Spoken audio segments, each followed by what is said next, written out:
Hello friends, मेरा नाम doctor शुकेंद्र Dashore है और आज मैं आपको पॉलीसिस्टिक ओवेरियन सिंड्रोम या पीसीओएस के बारे में बताऊंगा। अब पीसीओएस एक कॉमन प्रॉब्लम है जो यंग वुमेन को अफेक्ट करता है। ऑलमोस्ट 5 में से 1 वुमेन को ये डिजीज़ होती है और बेसिकली ये इस बीमारी में ओवरीज के ऊपर सिस्ट हो जाते हैं, जिसकी वजह से काफ़ी सारी हार्मोनल प्रॉब्लम्स उनको होती हैं। ये जो सिस्ट है ये काले डॉट्स की तरह दिखते हैं सोनोग्राफी पे। इसको हम पॉलीसिस्टिक ओवेरियन सिंड्रोम बोलते हैं, नॉट अ डिजीज़।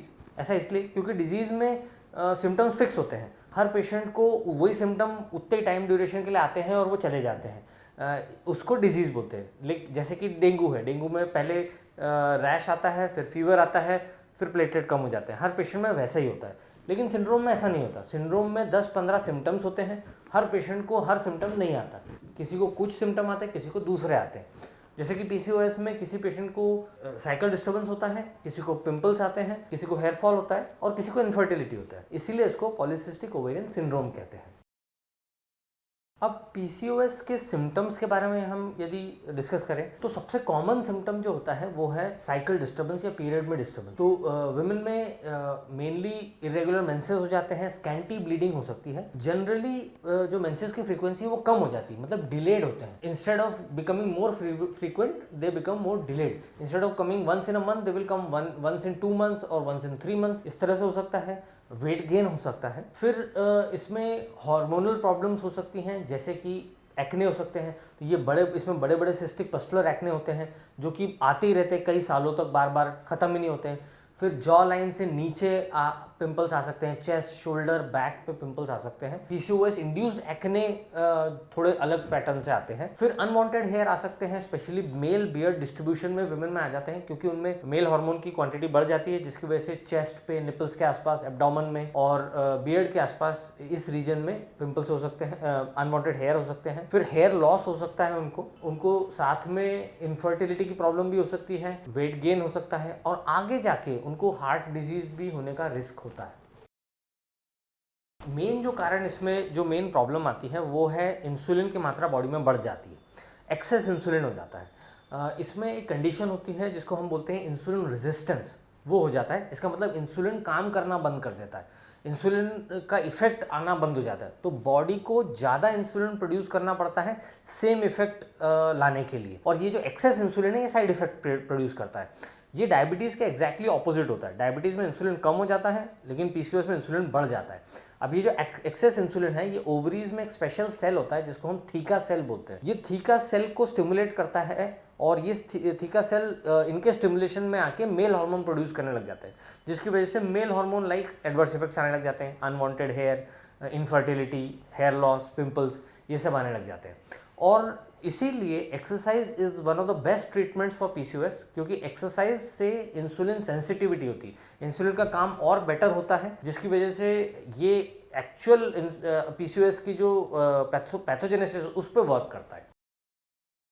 अब आते हैं हम पीसीओएस के ट्रीटमेंट पे। पीसीओएस के मेनली 3 कैटेगरी में ट्रीटमेंट्स को डिवाइड कर सकते हैं हम। सबसे पहला तो एक लाइफस्टाइल मॉडिफिकेशन, जिसके अंदर डाइट एंड एक्सरसाइज आता है। सेकेंडली मेडिकेशन आते हैं कुछ जो पीसीओएस को ट्रीट करने में हेल्प करती हैं। और थर्ड एक्सेसरी प्रॉब्लम्स का ट्रीटमेंट, जैसे कि जो स्किन प्रॉब्लम्स है, एक्ैंथोसिस है, पिगमेंटेशन है, एक्ने है, अनवांटेड हेयर है, इनका ट्रीटमेंट। तो ये तीनों का ट्रीटमेंट हमको करना ज़रूरी है। सबसे पहले आते हैं लाइफस्टाइल मॉडिफिकेशन। अब डाइट में आपको बहुत केयरफुल रहना है। Diet and exercise are the mainstay for treatment of PCOS. Diet में आपको packaged foods, processed foods, junk food and oily fried food, ये सब आपको अवॉइड करना है। स्पेशली जो हाई ग्लाइसेमिक इंडेक्स फूड होते हैं ये आपको अवॉइड करना है। पूड़ी, पकोड़े, सेव, नमकीन, pizza, burger, fries, ice cream, chocolate, everything you have to avoid. Although obviously once or twice a month is okay, but anything more than that is not okay. Now what you should do in your diet, basically you should have a balanced diet. आपको diet में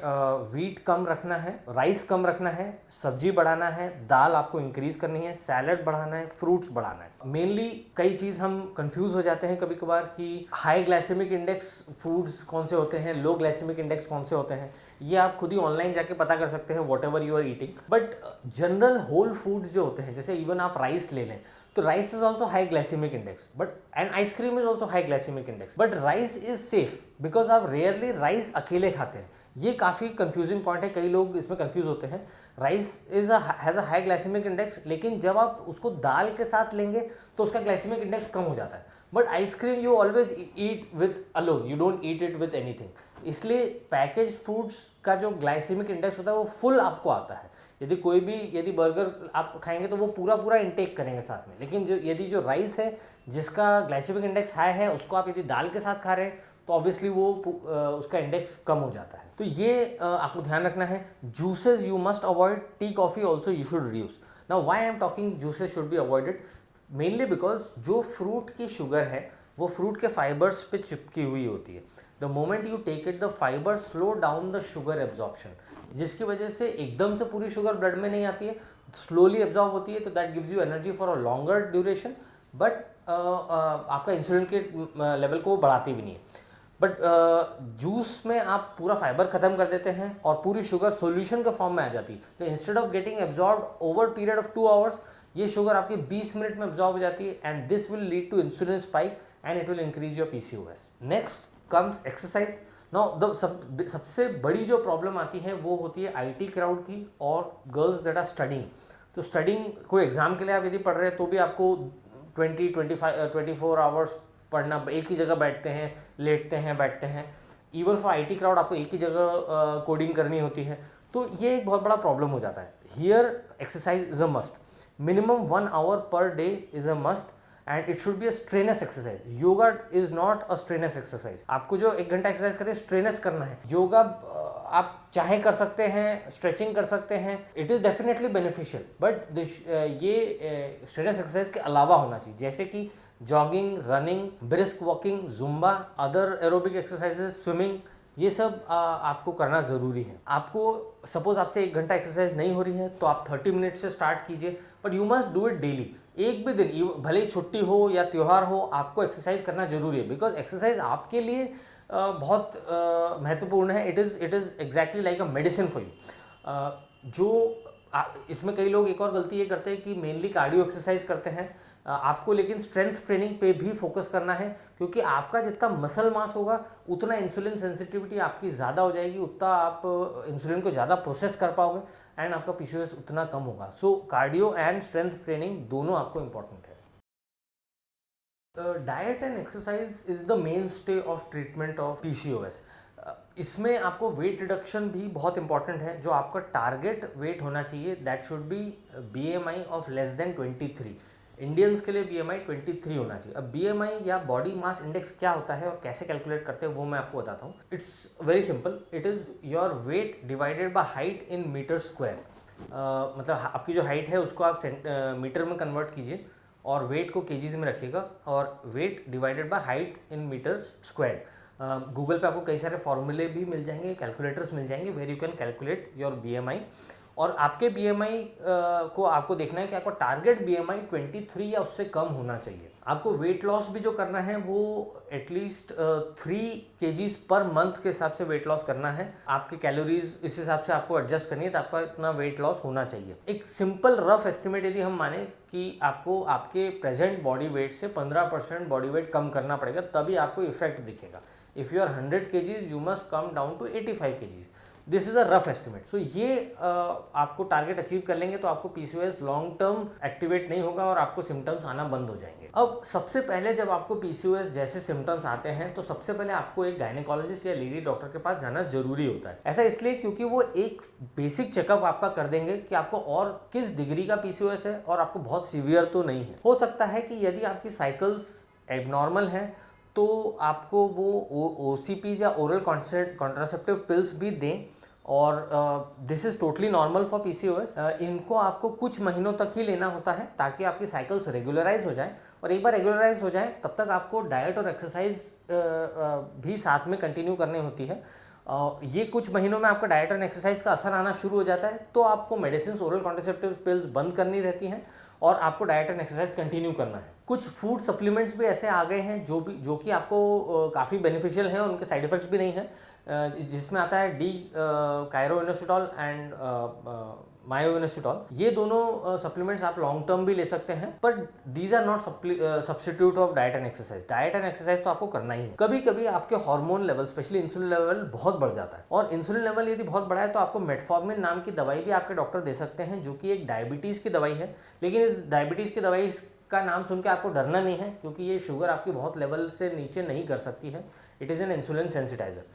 It is a safe medicine. You must take it, but only after prescription from your doctor. But in the end, mainstay is diet and exercise. अब जो accessory skin problems हो जाती है उसका भी आपको ट्रीटमेंट करना जरूरी होता है। स्पेशली एक्ने एक बहुत कॉमन प्रॉब्लम है जो कि पीसीओएस की वजह से होता है, और पीसीओएस के साथ में जब एक्ने होता है उसको आपको थोड़ा सा लॉन्ग टर्म ट्रीटमेंट लगता है। Similar treatment will work, but इसमें लॉन्ग टर्म ट्रीटमेंट लगता है। आइसोट्रेटिनोइन नाम की एक दवाई होती है, वो भी दी जा सकती है इसके लिए। थोड़ा सा केमिकल पील्स, एक्ने लेजर, ये भी आपको जरूरत पड़ सकता है, because this is not normal acne, this is hormonal acne. And hormonal acne, normal acne में हो सकता है 1.5-2 महीने का ट्रीटमेंट में आपको अच्छा रिजल्ट आ जाए, लेकिन for hormonal acne you must take treatment for 4 to 6 months, and उसके बाद एक मेंटेनेंस फेस वॉश और एक मेंटेनेंस क्रीम आपको कंटिन्यू करना है ताकि ये पिंपल वापस नहीं आए। Despite everything you might get recurrent pimples. यदि आपको रिकरेंट पिंपल्स आ रहे हैं, इसका मतलब आपका पीसीओएस का कंट्रोल अच्छा नहीं है, और पीसीओएस का कंट्रोल आपको डाइट एंड एक्सरसाइज या मेडिसिन लेके करना पड़ेगा, तभी आपके एक्ने भी ठीक हो पाएंगे अच्छे से। तो ये एक इंपॉर्टेंट आपको पॉइंट ध्यान में रखने का है। सेकेंडली,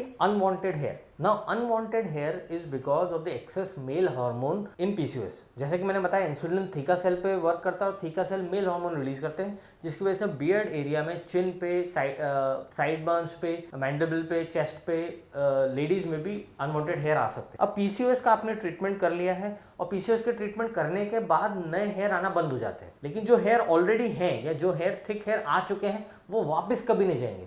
उसके ट्रीटमेंट के लिए आपको लेजर हेयर रिडक्शन ही करना पड़ेगा। अब लेजर की बात करें तो इसमें कुछ मल्टीपल सेटिंग्स लगती हैं, 6 to 8 सेटिंग्स लगती हैं।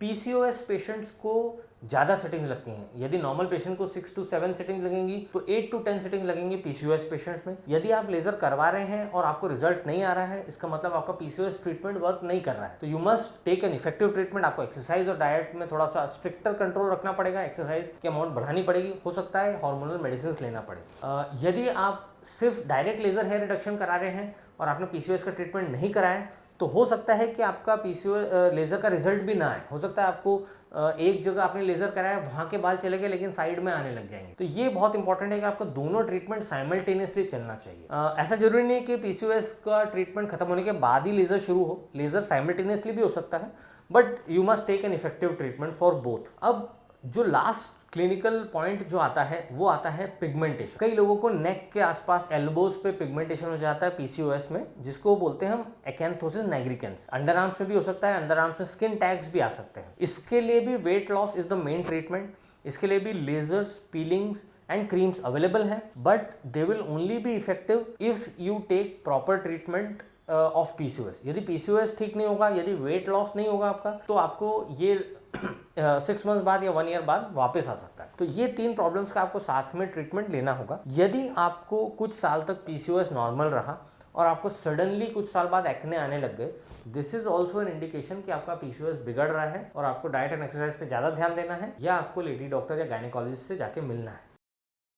अब finally, can PCOS be cured? तो the answer is yes and no. यदि आप सोचते हैं कि आपकी मेडिसिन बंद हो जाएगी और आपकी प्रॉब्लम परमानेंटली खत्म हो जाएगी, तो आंसर इज येस। लेकिन यदि आप सोचते हैं कि you can go back to your normal life, कि आप दिन भर बैठे रह सकते हैं या दिन भर लेटे रहेंगे या एक्सरसाइज नहीं करेंगे, डाइट नहीं करेंगे, you can go back to junk food, तो then the answer is no. It is very important specially for the IT crowd कि आप डाइट एंड एक्सरसाइज को मेंटेन रखना है। यदि आप दिन भर नहीं मूव कर सकते तो एटलीस्ट आवरली आपको उठ के थोड़ा सा वॉक करना चाहिए। Get a standing desk.